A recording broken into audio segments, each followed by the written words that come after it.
Bienvenida, bienvenido al podcast de Desconocidos, el espacio donde las ideas se transforman en acción. Emprende, innova y crece con nosotros, porque en este podcast profesionalizamos el emprendimiento. Hola emprendedoras, emprendedores, muy buenas tardes, muy buenas noches, muy buenos días, depende a qué hora nos estés escuchando. El día de hoy tenemos un capítulo especial y como saben, como cada 15 días, tenemos nuevo invitado. Aquí su anfitrión Jorge Bojorges y Yuritzin Pacheco, y les voy a presentar a nuestro invitado especial. Nuestro invitado especial se llama Ken Ramírez. Ken Ramírez es arquitecto de profesión, innovador y mentor de nuevos emprendedores. Cuenta con una certificación en Design Thinking, una certificación en Economía Naranja por el BID, Psicología Positiva y especialidad en innovación. Fundador de Comuni, una agencia de innovación, y coordina varias comunidades de emprendimiento y además es speaker en TEDx. Bienvenido, mi estimado Ken. Hola, mi estimado Jorge y Yuri, gracias por la invitación. Antes que nada, saludos a todos desde donde nos estén viendo, desde la paradisíaca playa de Cancún, Quintana Roo. Aquí estamos empezando con el calorcito, digo, de repente hace un poquito de frío, pero así es la temporada, pero muchas gracias por esta invitación. Estar aquí con nosotros y afortunado tú que tienes el calorcito, aquí uno de repente en la Ciudad de México muriéndose un poquito de frío, pero ya sabes, de repente van entrando los frentes fríos y cosas por el estilo, pero sobre todo gracias por estar aquí con nosotros el día de hoy. Perfecto. Bueno, como saben y como ya pudieron leer seguramente en el título de este capítulo del podcast, hoy vamos a hablar acerca del diseño y cómo pasa el diseño a volverse innovación y cómo esto puede transformar ideas en impacto real, ¿vale? Entonces, vamos a empezar ahora sí que dirían por ahí, Ken, por el principio. Como leí en tu biografía, pues tú eres arquitecto de profesión. ¿Cómo pasaste de ser un arquitecto a convertirte en un mentor y un agente de innovación? Sí, mira, fue muy interesante el proceso, porque yo estaba viviendo en la ciudad de Querétaro, estaba radicando ya antes del 2012, y bueno, estaba trabajando en una agencia, digamos que de ingeniería, estaba haciendo diseño, ahora sí que para cuestiones de ingeniería, y me tengo que venir a Cancún a radicar, porque acá vivía mi hija, entonces estaba muy pequeña y me tuve que venir para acá. Entonces voy llegando aquí a Cancún y pues yo era cero emprendimiento, cero innovación, no estaba en mi radar esos temas, y realmente cuando llego aquí a Cancún pues empiezo a conocer mucha gente, empiezo a tratar de lo que es emprender. Yo con un amigo en Querétaro ya estábamos empezando a hacer algo, me empecé a meter en este mundo del emprendimiento, y cuando llego aquí a Cancún en el 2012 es cuando me llama mucho la atención, empiezo a conocer acerca de estos temas, de repente empiezas a descubrir tu pasión. No soy como muchos otros que a lo mejor ya tienen tiempo en el emprendimiento, ya tienen tiempo en la innovación o tienen tiempo haciendo cosas interesantes. Por ejemplo, a nuestro buen amigo Adán Avelar, que pues por ahí lo conocemos de Talent, él me platica que hicieron una reunión de tuiteros, o una reunión en 2008, una de esas fechas acá en Cancún. Entonces ya había una comunidad que se estaba haciendo y nosotros apenas, digamos que llegamos ya un poco a los 30, 40 años y empezamos a conocer de todo eso, y es cuando me empiezo a meter mucho más en las cuestiones de innovación. Por ahí aparece Design Thinking y me certifico y me empieza a gustar, y de repente empiezo a dar clases en universidades y me sigue gustando más, y ya fue cuando, digamos, entré de lleno a empezar a colaborar y empezar a buscar más oportunidades para estos temas. Muchas gracias, Kenny. Creo que es importante recordar que no importa en qué momento podamos iniciar como tal, buscar nuestra pasión y ser emprendedores. La verdad es que desde mi punto de vista creo que cualquier momento es bueno para iniciar, y lo importante es seguir aprendiendo. Y justamente en esta parte que mencionas de cómo fue tu transformación, me llamó mucho la atención que mencionas sobre una metodología que tal vez muy pocas personas o tal vez muchos la conocerán. Me gustaría que nos explicaras un poquito más sobre qué es el Design Thinking y cómo puede transformar pues esta metodología a los emprendedores para abordar problemas? Sí, mira, design thinking surge más o menos por ahí en los años 80 en la Universidad de Stanford. Estaba David Kelly y Jim Brown, creo, el apellido del otro fundador. Ellos son creadores de productos o ingenieros de producto o lo que se conoce como ingenieros industriales, ¿no? Un ingeniero industrial o un diseñador industrial, perdón, es aquel que diseña todo lo que vemos, o sea, todo lo que vemos, por ejemplo, el iPhone, el iPad, el iPod en su momento fueron creaciones en la mente de Steve Jobs, pero él tuvo que tener a un equipo de diseñadores que lograron captar su esencia y le dieron ese diseño a lo que conocemos hoy como el iPod, el iPad y el iPhone, ¿no? Entonces, estas personas crearon esta metodología para los diseñadores de producto, cómo podían entender y cómo podían hacer mejor los productos centrados en el usuario, ¿no? Normalmente, cuando alguien diseñaba algo, pues era pensado en yo asumo que esto le va a funcionar a tal persona, ¿no?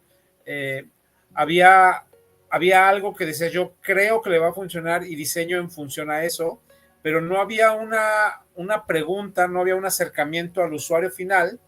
Y lo que hace Design Thinking es diseño centrado en el usuario, ¿no? Básicamente lo que hace es que cualquier persona que esté dentro de este posible diseño puede interactuar, ¿no? Por ejemplo, ¿qué pasaría si nosotros queremos diseñar algo para una oficina? Normalmente el consultor o el que va a crear el diseño, pues le pregunta a los técnicos, le llega a preguntar a los supervisores, pero nunca le vas a preguntar al que hace el aseo, ¿no? Cuando la persona que hace el aseo es un usuario, es una persona que también está viendo y a lo mejor ve muchas cosas más que lo que las personas normales pueden ver. Entonces, Design Thinking es una metodología que poco a poco se empezó a permear en el mundo de los negocios, ¿no? Anteriormente era como muy enfocada al diseño de producto y de repente empieza como a permearse y empieza a entrar en estos modelos de negocio. Cuando ahí entra en el 2012, surge lo que es el modelo Canvas con Alex Osterwalder. Él, digamos que crean una versión más reducida para trabajar un modelo de negocio y hay la necesidad de empezar a trabajar con otras metodologías o otras formas para hacer estos modelos de negocio más esbeltos, ¿no? Anteriormente, si tú quieres hacer un negocio, quieres hacer un plan de negocios, y la realidad es que hacer un plan de negocios te llevaba muchísimo tiempo. Hacer un plan de negocios no es tan sencillo, se requieren ciertas habilidades, ciertas características que a la larga eso desanimaba a muchos emprendedores, porque lo que el emprendedor quiere hacer es vender, o sea, quiere generar el dinero, y lo que hace Design Thinking es que llega con esta metodología, que yo lo veo que es una herramienta que son 5 pasos, y dentro de estos 5 pasos puedes meter muchas herramientas de otras metodologías más, o sea, puedes meter Lean Startup, puedes meter otro tipo de validaciones. Entonces lo que hace simplemente es un conjunto de herramientas que te llevan a hacer un diseño más centrado en el usuario. Entonces, con eso se consigue que tú, al estar diseñando tu producto, tu servicio, lo puedes validar.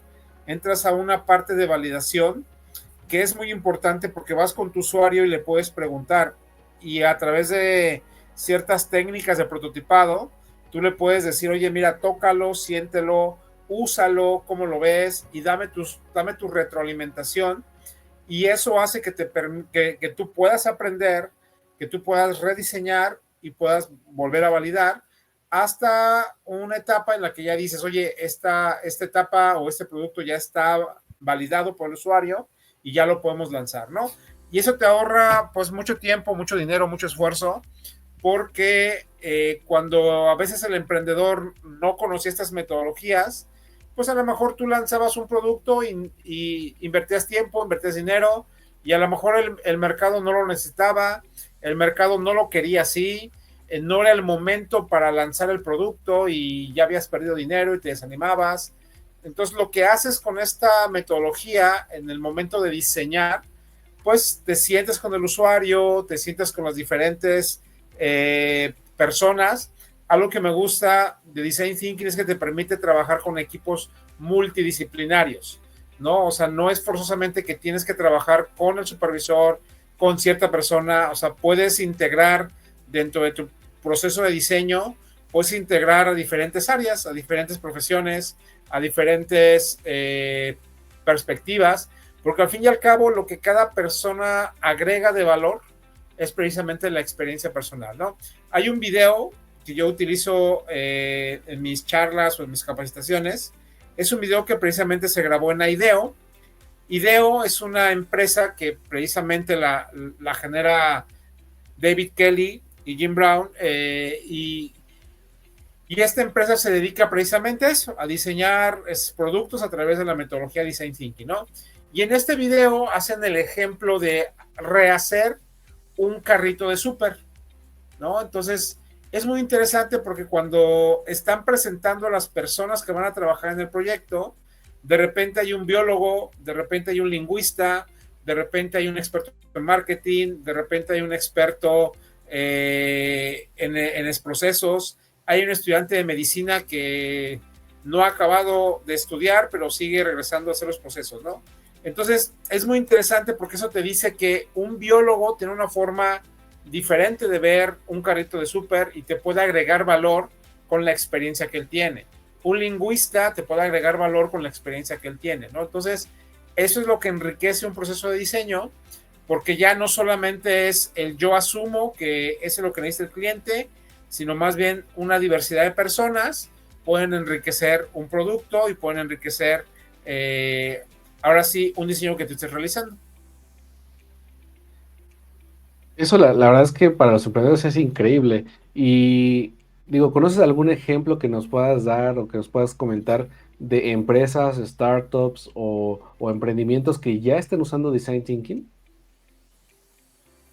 Sí, mira, déjame acordar ahorita de alguno que ya lo estoy usando. Digo, los que recuerdo así muy, muy sencillo, esta manera de ejemplo, es por ejemplo el sorteo Tech, ¿no? Sorteo Tech, me tocó a mí certificarme con el doctor Jorge Abrams de su agencia Win Innovation, y él nos platica la experiencia que a él le tocó liderar este proyecto, y lo que nos comentaba era que cuando se acerca Tec de Monterrey a ellos y les dice, oye, necesito que me ayudes a un rediseño de mi producto, empiezan a investigar. Resulta que Sorteo Tech anteriormente tenía 2 productos nada más, que era el sorteo educativo y era el sorteo de la residencia, ¿no? Una residencia en Monterrey con casi cerca de 70 millones de pesos, completamente equipada. Entonces, cuando empiezan a hacer ese sondeo, esta investigación, se dan cuenta de varias cosas. La primera es que casi el 85-90% de las personas que se ganan la casa, al final del día terminan vendiendo la casa, ¿no? ¿Por qué? Porque la realidad es que si tú te ganas una casa de 70 millones en Monterrey, en la zona más exclusiva de Monterrey, ¿qué vas a hacer? Si tú vives en Ciudad de México, ni modo que la pongas en Airbnb. Si la pones a rentar, el rendimiento que te va a dar es mínimo. Entonces, a la larga te genera más costo. El costo de mantenimiento anual de esa casa es $1,000,000 de pesos. Entonces, de repente, la gente que se gana, a lo mejor ya hubo gente que posiblemente se ganó la casa, que tiene 10 casas más, y ¿para qué quiero otra casa más? ¿No? Mejor dame el flujo y yo con el flujo puedo moverlo de otra manera, ¿no? Y el sorteo educativo es un producto para un mercado muy específico. Por ejemplo, en mi caso, mi hija entra este agosto, entra ya a la universidad, ¿no? Entonces, para mí, pues sí es un producto que me interesa, porque si me gano el sorteo Tech educativo, se lo voy a dar a mi hija y me conviene, ¿no? ¿Qué fue lo que hicieron? Empezaron a investigar, empezaron a entrevistar a los gerentes, a los líderes, entrevistaron a uno de los vendedores, y un vendedor en Guadalajara creo que generaba de 20,000 a 30,000 pesos de comisión únicamente por venta. O sea, imagínate, y cuando le preguntaron por qué vendía tanto, dice, no, es que yo soy jubilado de CFE, y pues conozco a mucha gente de CFE y les vendo boletos, ¿no? A través de esta metodología que empezaron a validar, empezaron a preguntar al usuario qué es lo que necesitaba, qué es lo que quiere, al final del día crearon una serie de productos completamente diferentes, ¿no? Si tú entras a la página de Sorteo Tech, vas a ver una serie de productos que tienen uno que se llama, por ejemplo, dinero de por vida. Te van a dar $1,100 de por vida. Entonces, imagínate, eso ya te cambia la perspectiva, porque dices, no sé si a ustedes, a mí $1,100 al mes de por vida me cambia la vida, ¿no? Ya me resuelve renta, me resuelve colegiatura de la hija, etcétera, etcétera. Y de por vida, eso dices, pues venga, ¿no? Crean otro producto que a lo mejor dices, oye, hay alguien que le interesa la aventura y quiere ir y viajar, pues tienen un programa que se llama Aventúrate, ¿no? Tienen otro producto que es algo del iPad, te dan no sé cuántos miles de pesos en producto, te dan un iPad y te dan iPhone y no sé qué tanto. A lo mejor hay gente que prefiere mejor ese producto. Entonces, y hay otro producto que se llama Mi Sueño, que ese está muy interesante, porque te dan, creo que ahorita son 188,888 pesos mensuales por 15 años, ¿no? Para mí, que ya estoy llegando a punto del quinto piso, será una jubilación. O sea, si a mí me das 15 años, me das 188,888 pesos mensuales, me resuelves la vida y ya, obviamente yo como le digo a la gente, ¿no? Con su respectiva inteligencia financiera, pues puedes generar, puedes mover ese dinero y generar más dinero, ¿no? Porque el problema a veces de la lotería o de ese tipo de juegos es que si no tienes una buena educación financiera, tu estado financiero después de un año vuelve a ser o es peor o igual que en lo que estabas, porque pues no tienes control, empiezas a comprar gustos, te sale familia por todos lados y adiós, ¿no? O si no quieres que te lo den en pagos mensuales, te pueden dar creo que un solo cheque de 30 y tantos millones de pesos, ¿no? Entonces, ¿qué fue lo que agregaron valor a través de Design Thinking en Sorteo Tech? Esto, o sea, descubrieron que había oportunidad de hacer otro tipo de productos, porque hay gente que tiene diferentes intereses en otros productos, ¿no? Y eso es lo que te genera, en este caso, Design Thinking, que es una metodología que precisamente a través de procesos, a través de pasos, de etapas, empiezas a validar y empiezas a entregar un producto que de verdad le sirva a la gente, ¿no?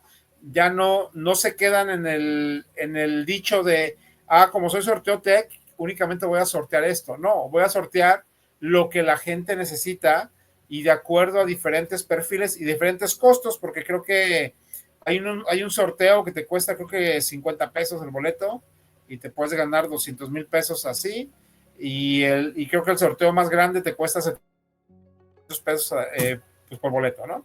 Entonces, ellos siguen generando dinero, siguen generando este recurso que lo utilizan para el programa de Jóvenes con Futuro, o Jóvenes, no sé cómo se llama el programa, que es un programa que ayuda a jóvenes con mucho talento, pero de escasos recursos a que sean becados en la universidad, ¿no? Entonces, ese es un ejemplo que ahorita se me vino así como a la mente de dónde se ha utilizado Design Thinking y la ventaja que trae, ¿no? Y la parte importante, ¿no? O sea, cómo esta metodología puede ayudarnos a diversificar justamente el negocio y sobre todo algo que me gusta en general de esta metodología es de que ya sales con algo palpable, o sea, que ya se probó ya todo, a comparación de otras metodologías que a lo mejor no es tan visible lo que se puede realizar. Y sobre todo esta parte de que pueden ser prototipos desde, o sea, muy, muy bajo costo o a un costo elevado. Entonces, justamente es una metodología que puede ampliar como diferentes panoramas y sobre todo el poder ayudar a estos emprendedores y a cualquier persona que realmente quiera realizar un prototipo, pues lo puede llevar de una forma factible. Y así a grandes rasgos, ¿nos podrías mencionar cuáles son estos 5 pasos de la metodología? Sí, mira, las 5 etapas es empatía, definición, ideación, prototipado y validación, ¿no? A través de los años han ido cambiando un poco estos pasos, ahora sí que como son metodologías un tanto flexibles, pues de repente llegan a cambiar, pero en general, digo, son esas 5 etapas, ¿no? La primera, que desde mi punto de vista es la más importante, la más valiosa, digo, aunque todas son importantes, obviamente, pero para mí la primera, que es empatía, se me hace una etapa muy crucial, muy importante, porque si tú le preguntas a alguien qué es empatía, te va a decir, empatía es ponerte en los zapatos de alguien más, ¿no? Y sí, en cierta manera está un poco correcta, pero la realidad, o como yo lo veo, como me gusta verlo y enseñarlos, es que no solamente ves los zapatos, sino ves el contexto, ves las alegrías, ves las frustraciones. Y yo siempre pongo un ejemplo, que a lo mejor es un poco raro tal vez, pero el ejemplo que yo pongo es, y siempre les pregunto, ¿quién de aquí en mis cursos, quién de aquí ha tenido un bebé? No, pues casi nadie. Los que tienen bebé me entienden, saben lo que es. Yo estuve en el parto de mi hija, yo entré al quirófano, el doctor me dijo, el anestesiólogo me dice, oye, ¿tú te mareas con la sangre? Le dije, yo creo que no, nunca me ha pasado. Me dice, bueno, si te empiezas a marear, vete hacia la parte de atrás, recárgate y vete y déjate ir, ¿no? Y ya estar ahí, ver a los médicos, a las enfermeras, todo el proceso que están haciendo, y de repente me pregunta la enfermera y me dice, oye, ¿cómo se va a llamar tu hija? Y le digo, se va a llamar Andrea Carmina, y de repente le empieza a hablar a mi hija, y le dice, Andrea Carmina, y están aquí tus papás, y de repente con la parte aquí del brazo, en el vientre de la mamá, lo empuja y sale mi hija, y yo me desbordo de emoción, llorando. En ese momento dije, te amo, o así como por ahí hay un chiste de Franco Escamilla, ¿no? Que dice, soy tu eso, y puedes hacer de mí lo que quieras así. Entonces, eso es empatía. A lo mejor, si ustedes no han tenido hijos, no puedes entender porque no entiendes el contexto, no entiendes la emoción, la alegría, la frustración. Cuando me la dan por primera vez, yo la veo a mi hija y digo, ah, caray, y esto ya es mío, ¿y cómo le voy a hacer? O sea, ¿qué tengo que hacer para cuidar esta cosita, no? Entonces, cuando tú entiendes a tu usuario de esa manera, que entiendes que hay un dolor, que entiendes que hay una frustración, que entiendes que hay alegrías, que tienes que satisfacer, es cuando ya tú puedes crear realmente una empatía, y hay varias herramientas que puedes utilizar para empatizar, ¿no? Que la que más se ha utilizado, lo que más se conoce, es el mapa de empatía, ¿no? A través de seis bloques, tú puedes lograr empatizar a través de qué siente, qué piensa, qué ve, qué escucha, qué hace, qué dice, ves las frustraciones, las alegrías, y después, ya que tienes toda esa información, ya que investigaste, ya que tienes a través de encuestas, a través de entrevistas, a través de observación, ya tienes toda la información, ahora entramos a la parte de definición, ¿no?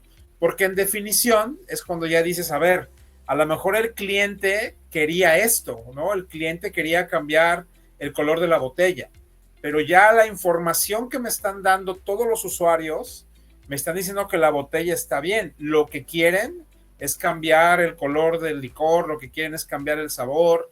Entonces no hay necesidad a veces de cambiar la botella, pero a veces hay empresarios o emprendedores que creen, pues con cambiar la botella es suficiente. Y no, espérame, por ahí no es. Hay que investigar. Entonces, en definición, lo que haces es definimos completamente el reto. El reto inicial, el que tenía el diseño es y en definición empezamos a definir todos los retos que tenemos que llevar, ¿no? Y de esos retos, a lo mejor decimos cuál es el más importante, cuál es el de más impacto. Ya que definimos bien el problema, entonces ya nos vamos a la parte de ideación, que es la parte de diseño, la parte, ahora sí, creativa, porque ahí ya empezamos a generar las posibles soluciones, ¿no? Ya empezamos a través de un brainstorming, a través de ciertas metodologías o ciertas herramientas, ¿no? Es como Scamper, por ejemplo. En Scamper puedes hacer que a lo mejor este diseño, ¿qué le quitamos, qué le ponemos, qué le agregamos? Y ya es cuando empieza a generar ahora sí el diseño. Nos vamos a la fase de prototipado, que a mí una definición que encontré de prototipado me encantó, porque dice, el prototipado es pensar con las manos, ¿no? tú puedes generar prototipos en 2D, a lo mejor en una pantalla, en una hoja, pero se quedan ahí, se quedan tan sencillo como 2D, pero no hay esta tercera dimensión donde tú puedas tocarlo, puedas moverlo, puedas sentirlo, y es ahí donde creas el prototipo, ¿no? Una regla que se tiene que tener en prototipado es falla rápido y falla barato, ¿no? O sea, no podemos... mucha gente, cuando yo doy los talleres y les hablo de prototipos, se imaginan ya un prototipo funcional, ¿no? Entonces yo me he dado la tarea de utilizar el término pretotipo, ¿no? Porque sí, un prototipo ya te da cierta idea de que tiene que ser funcional, pero un pretotipo es antes de un prototipo, ¿no? Es algo que no funciona. Hemos visto ejemplos, ustedes han visto a lo mejor de quiero hacer una aplicación, entonces hago una aplicación en Figma o hago en papel, yo puedo hacer ahí dibujar, y en una carcasa como que voy sacando las hojas. Hay una herramienta que se llama el Product Box.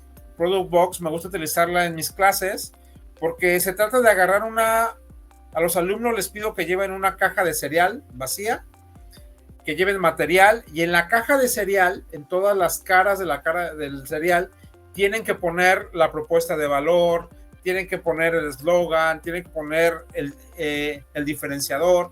Entonces, con esas cajas yo los mando a que validen la idea, y muchas veces funciona porque ya la gente ve la caja y la voltea y la ve, y ya empiezas, como me gusta decirle a mí a esa fase de prototipado, a pensar con las manos, ¿no? Y empiezas tú a trabajar, y la fase que va junto, pues es la de validación, ¿no?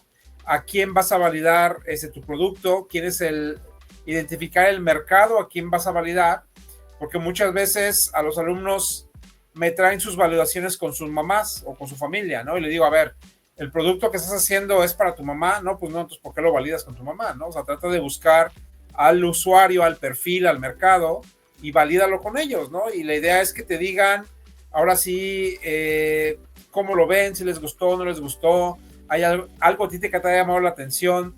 Y fíjate que lo interesante de la validación y de cuando vas con el usuario, a veces el usuario te da puntos de vista que tú no habías contemplado.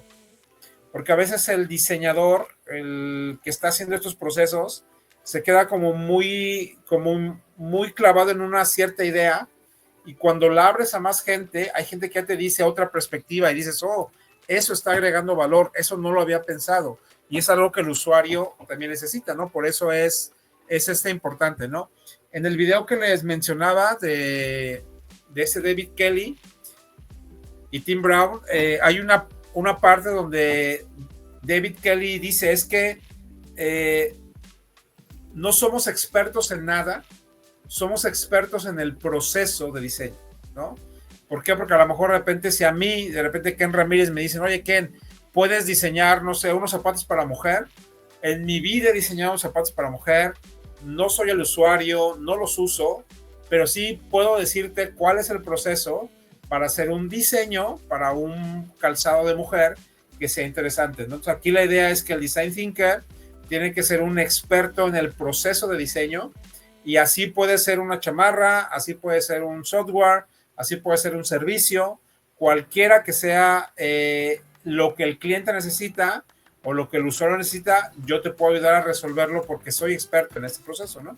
Sí, o sea, de hecho es bien interesante toda esta parte, y el cómo incluso esto te da una perspectiva, ¿no? Cuando dicen a veces, no, pues voy a emprender, pero me voy a esperar hasta que tenga el mejor prototipo, hasta que tenga la mejor versión del producto, pero pues realmente es la mejor versión para ti. Si no haces todo esto que acabas de mencionar, pues realmente te puedes topar hasta con una mala jugada, y peor tantito, si ya quemaste todos tus recursos en sacar esa versión perfecta, pues ya no tiene mucho sentido. Creo que esa es justo la conclusión que yo podría decir de todo lo que nos acabas de contar, que los emprendedores deben de aprovechar este tipo de metodologías para entender este camino.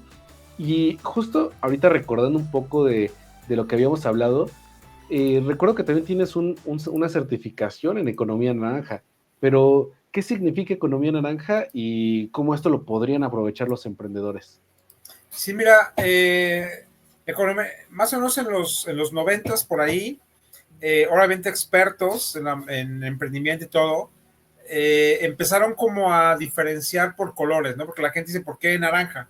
¿No? Porque el naranja se da mucho hacia lo creativo. El naranja se da, digo, ahorita ya hay economía naranja, economía azul, economía verde, por ahí ya está surgiendo la economía plateada, que se me hace muy interesante ese concepto. Esta economía plateada son para los mayores de 60 años, ¿no? De hecho, ya se habla de los emprendedores plateados, le llaman sextennials de 60 años, que son aquella gente que tiene 60 años que quiere emprender, ¿no? Que a lo mejor todavía están fuertes, que por alguna razón la parte de trabajo, por alguna razón dicen que te tienes que jubilar a los 60, cuando hay gente de 60 que tiene fuerza, tiene ganas, tiene la mente lista y sobre todo tiene experiencia. Entonces, surge este modelo de economía naranja y de industrias creativas, que lo que hace es precisamente ayudar a esos emprendedores creativos a cómo generar sus modelos de negocio, ¿no? La economía naranja es una economía que genera muchísimos empleos, genera millones de empleos, y de hecho se habla que incluso está generando más ingresos que incluso la propia tecnología, ¿no? ¿Por qué? Porque dentro de esta economía naranja hay varias profesiones. Todo lo que sea cultura, todo lo que sea arte, música, todo lo que sea los famosos creadores de contenido que están ahora, los eSports, o sea, todo aquello donde entra la creatividad del ser humano es donde entra en esta industria naranja, ¿no? Entonces, industria naranja es, por ejemplo, no sé si ustedes han puesto a pensar cuánta economía genera, por ejemplo, un concierto de Luis Miguel, ¿no? O un concierto de X artista, ¿no?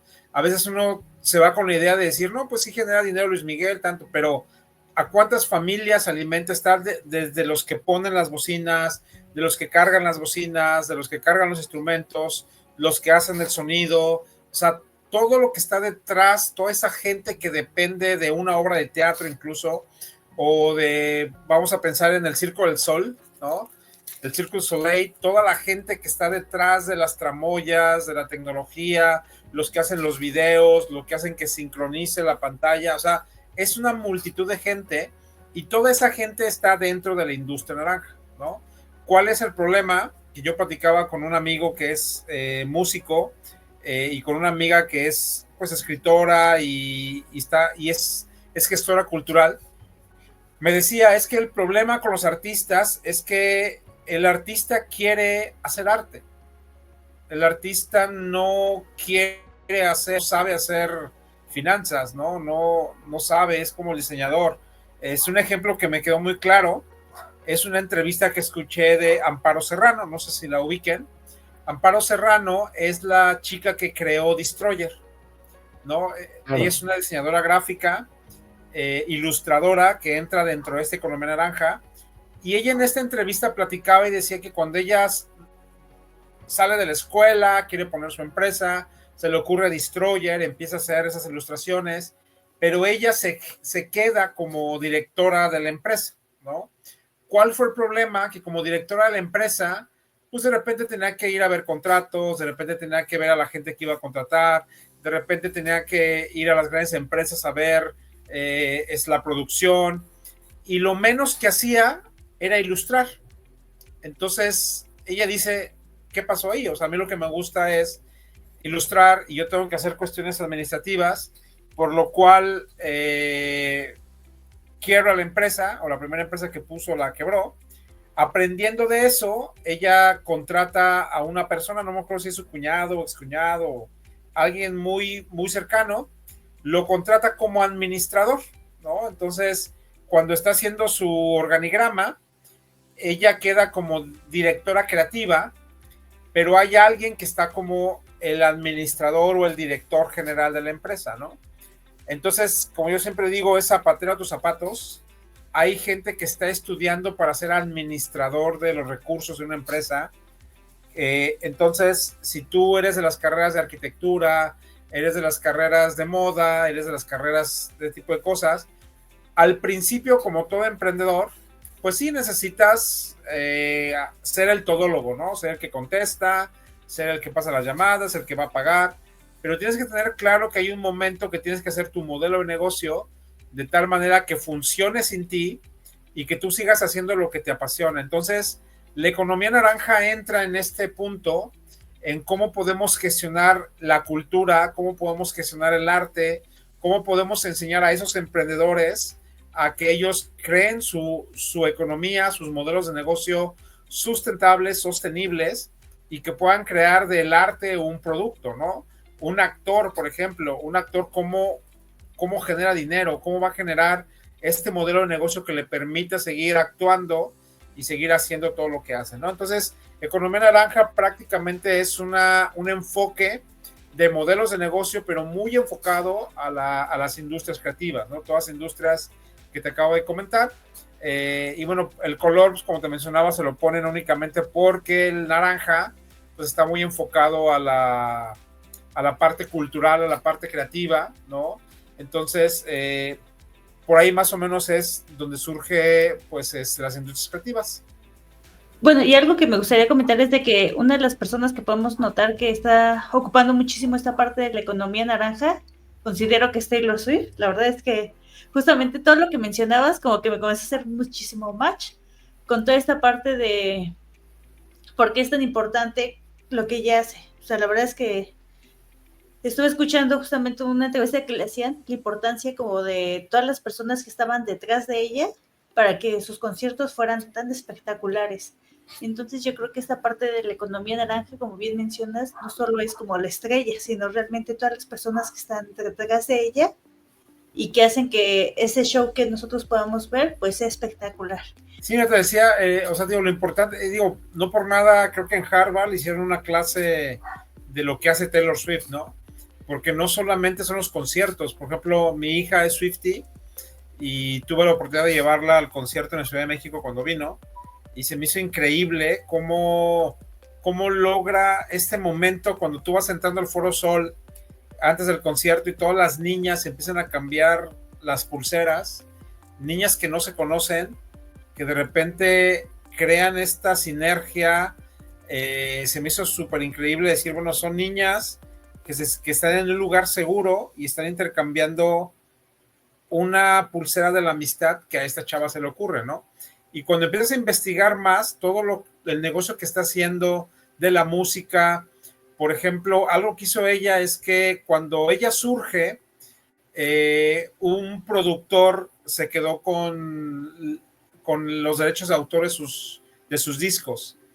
Entonces lo que ella hizo es que está regrabando los discos, está volviendo a regrabar para que ya la gente compre sus discos a partir de que ella los produjo y no le sigan generando dinero a esta persona, ¿no?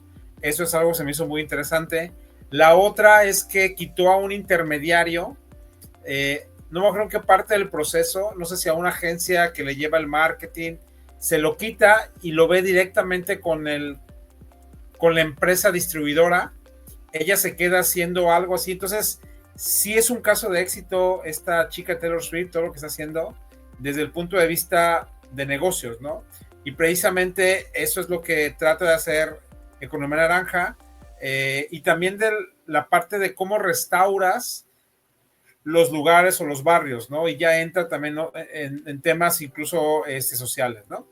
Sí, justo, la verdad es que es un momento que podemos aprender y la verdad es que cualquier persona podemos volver a notar que cuando te interesa algo, encuentras tu verdadera pasión, puedes desarrollar estas partes. Y justo ahorita que estamos hablando de innovación, de cambios, ¿cuáles son los que consideran los mayores retos que enfrentan las empresas al intentar innovar y cómo los podrían superar realmente estas empresas, emprendedores? Mira, yo creo que el mayor reto son la burocracia. Me ha tocado dar capacitación a empresas, por ejemplo, acá en Cancún me invitaron a dar capacitación a una empresa que gestiona el agua potable, ¿no? Entonces es un curso de innovación y cuando yo empiezo a preguntar ¿quiénes eran? La gran mayoría eran supervisores. Y cuando yo les digo, oh, ok, ¿y qué pasa cuando tienes un proceso de innovación y lo llevas a la alta gerencia y la gerencia que te dice, no, no hay dinero, no hay recursos? Entonces yo les digo, entonces ¿para qué los mandan al taller? Digo, qué padre, porque pues a mí me lo pagan, pero ¿de qué sirve que yo te enseñe una metodología de design thinking? ¿De qué sirve que te enseñe ciertos conceptos? Si a la larga la alta gerencia no te deja o no da los espacios para innovar, ¿no? Entonces, yo lo que les digo es que la innovación es en un modelo T. La innovación se tiene que dar de arriba hacia abajo y de manera horizontal. O sea, todos tienen que estar involucrados en un proceso de innovación. Yo creo que el reto es que a las empresas innovar no es barato, innovar no es rápido, y a veces el empresario quiere decir, y se entiende, ¿no? Que dices, ¿cuánto voy a gastar y cuándo lo voy a recuperar? Yo quiero productividad y no tengo tiempo como para que mis empleados estén innovando. No hay un departamento de innovación como tal. Las empresas grandes que lo están haciendo, pues son las que se ve que están haciendo cosas interesantes, ¿no? Por ejemplo, hay un libro que yo les recomiendo mucho que se llama Cada día puede ser el primer día. Este libro te habla de 5 empresas y cómo es la cultura de innovación en Amazon, en Google, en Facebook, en Apple, y me falta otro por ahí, ¿no? Entonces, se me hizo muy curioso cómo es esta cultura de innovación, por ejemplo, en Amazon, ¿no? En Amazon todos tienen que innovar. Si tú no innovas en Amazon, te vas a quedar sin trabajo, porque alguien va a llegar a hacer lo que tú estás haciendo. Entonces ellos manejan un sistema que es a través de memorándums, donde es un formato de 6 hojas, donde si yo tengo una innovación, yo lleno ese memorándum, lo lleno, se lo mando al supervisor y empieza a subir hasta que en algún momento dado llega hasta la alta gerencia, es decir, llega con este, ahí se fue el nombre el de Amazon, con Jeff Bezos, y él dice que él odia PowerPoint.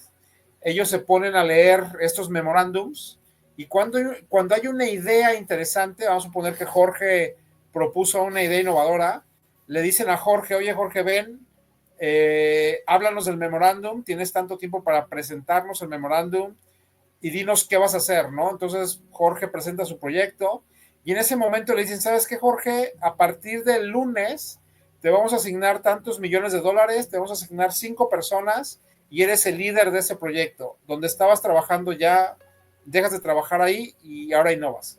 Entonces, por eso es que si tú vas a Amazon, una empresa que constantemente está innovando y crea productos y crea servicios nuevos, es porque tienen esta apertura a la innovación.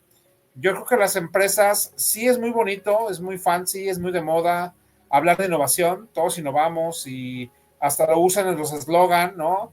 Una empresa innovadora, pero ¿qué es innovación? ¿No? O sea, a veces creen que innovar es, en la realidad es que puedes innovar desde algo muy sencillo. O sea, por ejemplo, Starbucks innovó en el puro hecho de poner el nombre, ¿no? Es algo muy sencillo, pero ese simplemente hecho hizo una innovación, ¿no? Sí está bien que cualquier detalle muy pequeño puede ser innovación, pero la realidad es que debe haber un proceso detrás de eso que se ve tan sencillo.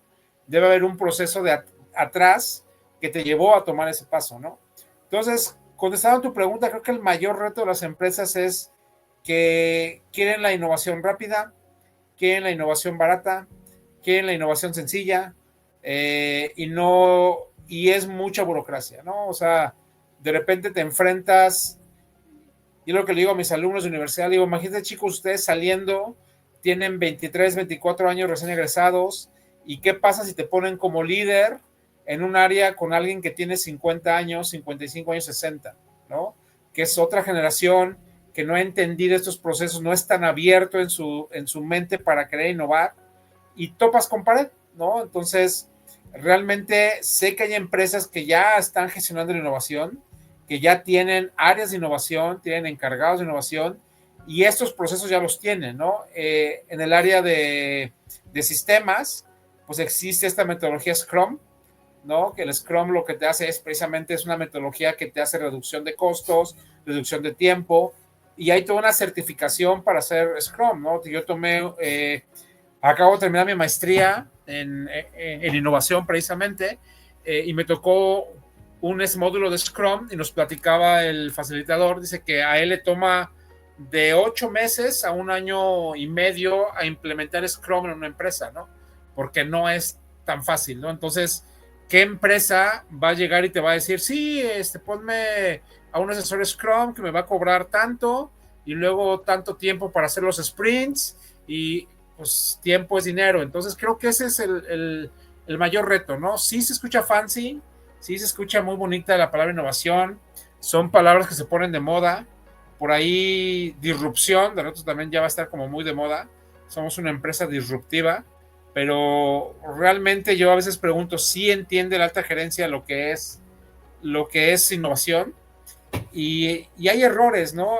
Hay errores que te llevan a no innovar, o hay miedos, y un miedo es ese, ¿no? Un miedo es a fracasar, a gastar dinero, a no ver resultados pronto, pero pues las empresas que sean valientes y entiendan desde la alta gerencia que se tiene que innovar, es donde van a encontrar estos momentos de diseño y la diferenciador que pueden estar buscando con otras empresas, ¿no?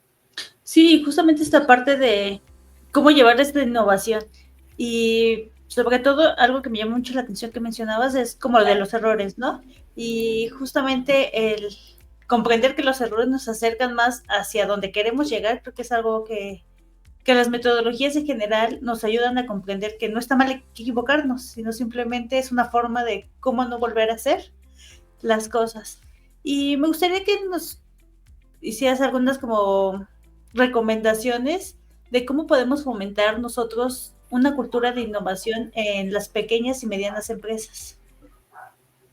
Sí, pues mira, algunas sugerencias es entender primeramente qué es innovación, ¿no? Meterse en este mundo de la innovación, buscar información, leer libros, estar viendo podcasts, así como ¿no? Que entren y vean y pregunten y averigüen y empezar a tener esta cultura de innovación, ¿no?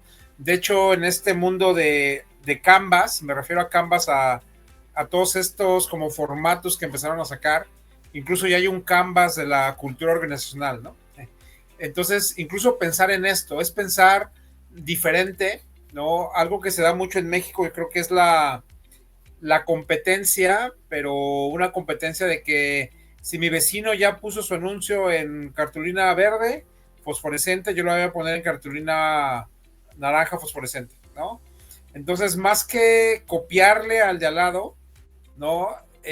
Hay un libro que eso me gusta mucho que se llama Roba como un artista, que te dice precisamente eso, ¿no? El mensaje que te dice está bien, o sea, copia, pues digo, no vas a inventar nada nuevo, pero copia bien, copia con estilo, copia con un diferenciador, o sea, sé diferente, ¿no?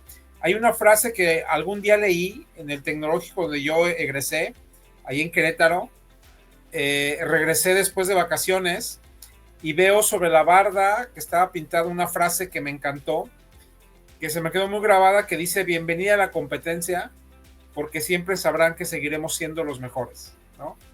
No sé quién escribió, pero me encantó, porque es la realidad. Está buenísima, ¿no? Sí, porque de repente en este mundo tan competitivo, de repente queremos ser los mejores, pero, o sea, tú preocúpate por lo que estás haciendo, preocúpate por tú hacer tus procesos de innovación, por tu cultura de innovación, porque tus empleados estén felices, estén contentos. En ciertos cursos que doy de liderazgo, de repente les hago la pregunta: ¿cómo le haces para que la gente se ponga la camiseta? ¿Cómo haces para que realmente la gente diga, yo soy de esta empresa y me pongo la camiseta, ¿no? Y se requiere tiempo, se requiere esfuerzo, trabajo, pero sobre todo crear códigos de honor y crear esta cultura de innovación, ¿no? Entonces ahí yo creo que ese es un tip que yo les paso, es precisamente si quieres ser competitivo, busca innovar, busca crear aliados, busca crear en tu gente que se sienta feliz, que se sienta contenta, que realmente buscar alternativas, no ser tan cerrado, no ser abiertos, ver un poquito la mente periférica que hay alrededor, qué es lo nuevo. de repente me toca ver emprendedores que ya están metiendo a TikTok y ya están ahí empezando a hacer sus videos y se animan y son valientes y son arrojados, y eso es importante, que yo les puedo recomendar, ¿no?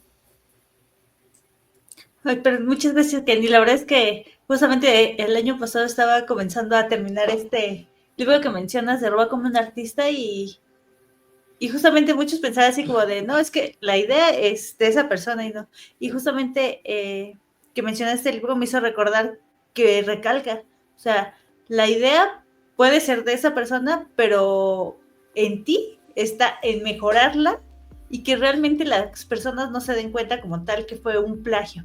Entonces, esta parte de buscar salirte de la caja y menciona, o sea, cómo puedes buscar esta parte del arte o la creatividad y la innovación.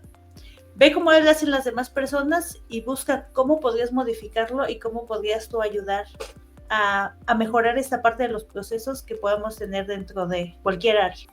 Y hablando ya y yéndonos un poco a esta parte de los consejos, ¿qué herramientas, metodologías recomendarías a alguien que quiere empezar a innovar en su negocio, en su emprendimiento? ¿Cuál sería como el camino que debería seguir esta persona justo a la hora de emprender, hablando en cuestiones de innovación? Mira, hay un Canvas que yo por ahí descubrí. Es un Canvas que se llama Lean Canvas. No sé si ustedes lo conocen. Está el Canvas normal, que es el que hizo Alexander Osterwalder, que son los 9 bloques. Pero hay otro que yo encontré que se llama Lean Canvas, que Lean es una versión reducida o más esbelta. Y me encantó porque cuando yo utilizo Canvas, o cuando veo a los emprendedores que están tomando talleres, cursos, les enseñan Canvas, el Canvas es para una empresa que ya existe y puedes mejorar, ¿no? En cambio, el Lean Canvas es un Canvas para una empresa que va surgiendo. Es como esta empresa que apenas va a surgir. Pueden utilizar esta metodología, pueden utilizar el Lean Canvas, hagan preguntas. Si yo quiero emprender y quiero innovar, haz preguntas a tu mercado, ¿no? O sea, de repente di, oye, esto, si te gusta, no te gusta. Hay digamos, una gráfica que se utiliza en Design Thinking en ciertos puntos que te dice cómo evaluar un poquito una idea, ¿no? Y te dice, bueno, si tu idea es deseable, si tu idea es factible y si tu idea es viable, ¿no? La deseabilidad se refiere a la gente lo desea, o sea, es un producto que realmente la gente lo está necesitando. Después dices, oye, es factible, digamos, tengo la tecnología para hacerlo, cuento con las herramientas, con el dinero para llevarlo a cabo. Y la viabilidad es viable, o sea, es negocio, porque muchas veces nos surgen ideas que no son deseables, o sea, nadie la desea, no hay un mercado, o es muy difícil llegar a ese mercado, entonces, pues bye, ¿no? Si de repente dices, híjole, quiero inventar esto, pero no tengo los recursos, a lo mejor aquí en Cancún, que de repente llega el sargazo y yo quiero inventar una planta que en cuanto pase mi barco, recoja el sargazo, lo procese y me saque un aceite ya envasado, pues espérame, ¿no? O sea, cuesta mucho dinero, cálmate, ¿no? No va a estar la tecnología todavía es más, creo que todavía ni siquiera han descubierto qué tantas bondades y usos tiene el sargazo, ¿no? Y la viabilidad, de repente dices, oye, ¿me va a hacer negocio o no? Ahorita ando pensando un poquito cómo hacerles esta analogía a los alumnos, porque estoy empezando semestre, con lo que pasó con las roscas, que estuvo muy de moda, ¿no? De repente las roscas y la gente, hubo alguien en Guadalajara que compró 800 roscas y luego compró 120 roscas más y todas las vendió. Y hubo otro caso de una persona, un matrimonio que compró 300 roscas, gastó creo que todo su aguinaldo comprando eso, querían hacer el gran negocio y nada más estaban vendiendo 32 roscas, ¿no? Entonces, ahí es donde dices, híjole, la idea, ¿qué tal está, no? A lo mejor la señora que compró las 800 roscas, bueno, las 920 roscas, hasta donde sé, tengo entendido que las vendió en Colima y en ciertos lugares de Guadalajara, ¿no? Entonces, dices, ok, a lo mejor ahí si ya tengo gente que me va a ayudar, a lo mejor es un lugar donde no llegan las roscas, es un lugar donde no tienen membresía, no tienen el acceso. No hay un Costco, ¿no? No hay un Inclusive. costo, exactamente. Y luego creo que las vendió a 500, o sea, le subió 100 pesos a la rosca, o sea, no le subió como Sí, no las... tanto. Sí, o sea, Como las de 1200. O sea, 1,200 pesos la rosca de Costco, cuando, espérame, pues, me costó 400 y la quieres vender en 1,200, espérate, ¿no? Y la otra que ya el problema fue que se hizo tan viral el problema que mucha gente empezó a decir no le compren a los revendedores y mejor compren. Entonces, es como analizar tu idea, analizar un poquito las posibilidades. Si ya tienes la idea validada, si ya preguntaste, si ya viste que es negocio, pues enfocarse en eso. Y otro que yo les puedo recomendar es buscarse un mentor, ¿no? Buscarse a alguien que les pueda apoyar, acercarse a las diferentes secretarías de economía, acercarse a algunas universidades que tienen incubadoras, y buscar este apoyo de un asesor, de un mentor, de alguien que les esté apoyando, les esté diciendo vete por aquí, vete por acá. Algo que yo platicaba una vez aquí en Cancún con una amiga que tengo en desarrollo económico, porque aquí en Cancún, en Quintana Roo, dan muchos cursos para emprendedores, pero los dan gratis. Entonces de repente dices, yo le decía a ella, ¿no? Oye, déjame cobrar por lo menos 50 pesos, ¿no? No, es que no se puede, no sé qué. Le decía, mira, el problema que yo creo que estás causando, que se está causando, es la criminalidad del conocimiento. Digo, porque se le está enseñando al emprendedor que todo es gratis y el emprendedor no está aprendiendo que tiene que invertir y tiene que invertir en él y tiene que invertir, y el emprendimiento, a lo mejor mucha gente dice, es que yo voy a ser mi propio jefe. Pues sí, lo vas a hacer, pero tienes que aprender de administración, tienes que aprender un poco de contabilidad, tienes que aprender un poco de marketing, tienes que aprender un poco de diseño, tienes que aprender un poco de la parte legal. No te vas a volver a ser experto en todo, pero por lo menos tienes que tener cierto conocimiento para que no te lleven al baile, ¿no? Entonces, así que digas que un emprendedor no debe de estudiar, al contrario, ¿no? Investiga más, busca más. Entonces, y también qué tipo de emprendimiento, ¿no? Porque si yo voy a emprender comprando ropa de paca y revendiendo, pues bueno, simplemente ser muy ducho con las finanzas, etcétera, ¿no? Pero son los consejos que se me ocurren ahorita que les puedo dar, ¿no? Buscar una idea, validarla, tener pasión por lo que están haciendo, creer en su idea, creer en ellos, trabajar mucho en la parte emocional del emprendedor, saber que pueden fracasar y que el fracaso, como ahorita decía Yuri, no es malo. El fracaso es parte del aprendizaje, es parte del proceso. Es lo que un poquito hablamos en las Focus Nights, ¿no? Cuando las organizamos, que les preguntamos a la gente, pues, ¿cuánta gente no se ha subido a una bicicleta y se ha caído, ¿no?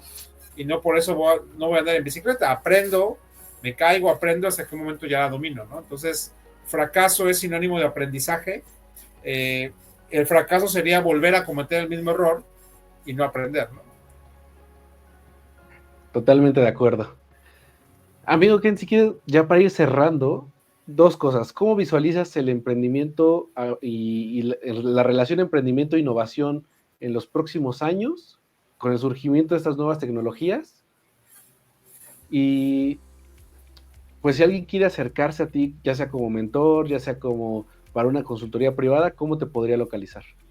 Mira, para mis redes, pues estoy como Soy Ken Ramírez, así me encuentran en Instagram, Facebook y Twitter, así Soy Ken Ramírez, se me pueden, digamos, encontrar.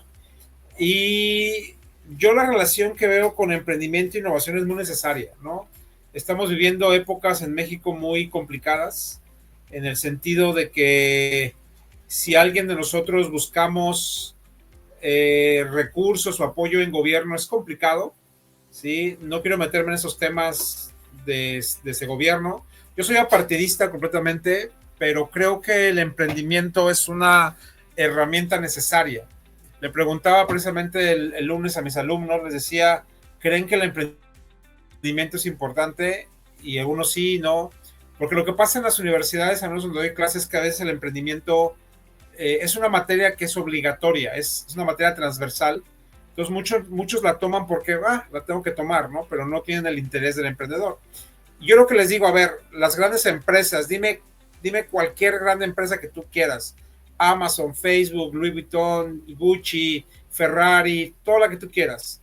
Todas esas grandes empresas empezaron con emprendimiento, ¿no? Y después, ya cuando el dueño, como en ese caso el tío Slim de Telmex, pues lo que hace es que deja, pues él ya dejó todo su imperio a sus hijos, y obviamente contratas a gerentes, contratas a dueños de negocio, contratas empleados que te lleven el negocio, ¿no? Pero así de importante es el emprendimiento. Si nosotros queremos mejorar México y queremos hacer y generar empleos, la clave y el secreto es el emprender, ¿no? Entonces la relación emprendimiento e innovación es muy necesaria porque estamos viviendo épocas muy ágiles. Inteligencia artificial ha llegado para hacer una disrupción en la forma de la educación, en el aspecto de la vida misma. Entonces tienes que estar a la par. Y hay otra frase que me gusta mucho que dice: los analfabetas del siglo XXI no serán aquellos que no sepan leer ni escribir, sino aquellos que no puedan aprender, desaprender y volver a aprender, ¿no? Entonces, el emprendedor necesita tener esta agilidad en innovación, de lo que si hice un producto que me sirvió ayer, hoy tengo que buscar cómo innovar, ¿no? Porque si no va a llegar la competencia y va a encontrar la forma de hacerlo mucho mejor y me voy a quedar atrás. Entonces, sí es indispensable que el emprendedor esté en este crecimiento de innovación, esté siempre en ese proceso de mejora, en ese proceso de qué valor le voy a entregar ahora a mi usuario, ver las tendencias, hacia dónde van todas las tendencias económicas, las tendencias mundiales, porque pues, digamos, ya estamos en un mundo global y nos afecta, y al vecino que tenemos aquí al lado, pues es un vecino poderoso en muchas áreas, tecnología. Como repito, ahorita vienen tiempos también interesantes con el nuevo presidente Donald Trump, ¿no? Que quiere cerrar ciertas cuestiones, pero ahí es donde el innovador y donde el emprendedor entra, ¿no? El innovador es rebelde por naturaleza, y ante los obstáculos y ante las circunstancias, es ahí donde tienes que sacar el carácter de innovador y buscar y hacer que las cosas sucedan, ¿no? El buscar como un emprendedor, a pesar de las dificultades, nos vamos adaptando, y como bien dices, o sea, la mayoría de las empresas grandes iniciaron justamente con una idea, y también recordar que no necesariamente un emprendedor pues no puede estar dentro de una empresa. Hay muchas otras formas de cómo se puede emprender, desde o ayudar a un negocio que pueda expandirse desde dentro como colaborador. Entonces creo que es importante estos dos rubros. Es correcto. Querido Ken, pues de nuevo agradecerte mucho el que estuvieras aquí en este podcast. La verdad es que nos quedamos con varios temas ahí que podríamos, yo creo, que sacar otros podcasts de ahí, de solo de esas partes de este pequeño podcast. Agradecerte mucho. Ya saben, síganlo en soy Ken Ramírez, que es su @. Vayan y pónganle que vienen parte de Desconocidos. Y queridos amigos emprendedoras, emprendedores, hoy hemos dejado de ser un poco más desconocidos y nos conocemos un poco más. Agradecemos mucho que estés aquí, muchas gracias, amigo, y nos vemos en el próximo capítulo.